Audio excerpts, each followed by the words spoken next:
Here's an interesting fact. I learned this. They've discovered 118 pyramids in Egypt. I didn't know there were that many. Yeah, she knew, but I didn't know. Sorry you already knew this, but I didn't know. I wondered how there got to be so many, and I figured some guy in Egypt must have gone up to his friend and was like, okay, man, if you build 2 pyramids, and those 2 people built 2 pyramids,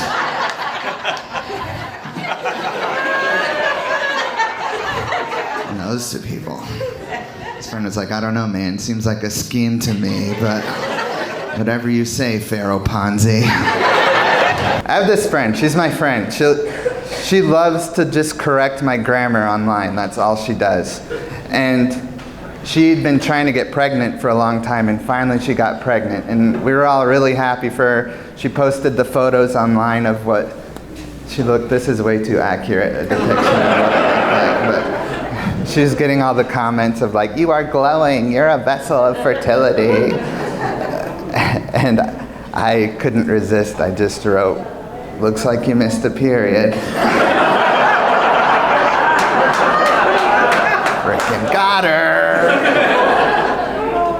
I'm a little competitive even when I don't need to be. I've been that way since I was a kid. Like in kindergarten, I accidentally got sent to ESL class, English as a second language. English was my first language, but I stayed in the class because I was so good. I had a lisp, so I was like, maybe they think this is an accent. I can keep going. My mom, when she filled out the kindergarten registration form, there was a question on there that said, does your child speak more than one language? And my dad is from Italy. So she, instead of answering yes or no, she wrote Alex's first word as a baby was ciao. So every word he learned after that was his second language. She thought it was a fun getting to know you activity. But the school thought it was an official form, as they should, so they sent me to ESL class. It was me and 2 other Latino kids in the class, I remember, and I totally dominated those Latino kids. Was not even close. They had these flashcards with pictures on them. I was so quick, I was like, tree, feather, canoe. I could go on. They got none of them. It was like English was their second language or something. The teacher got suspicious. It was like reverse immigration paranoia. She's like, I think this kid might be from this country. I have a buddy that's really into video games, and he plays that Call of Duty World War II video game.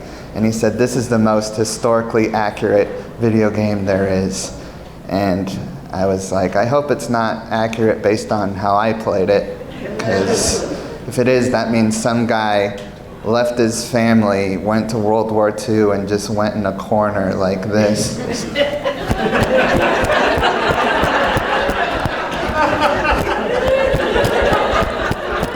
Where are those Nazis? And then he gets run over by a tank 13 seconds into World War II. Hope that didn't happen in history. Can you imagine being that guy's wife explaining to your grandkids how Pop died in the war? You're like, Nana, how did Grandpa die? And she's like, well, you see, your grandfather was what was known as a noob. And he went to war and was immediately pwned. Oh, how the Nazis teabagged him. It was horrible.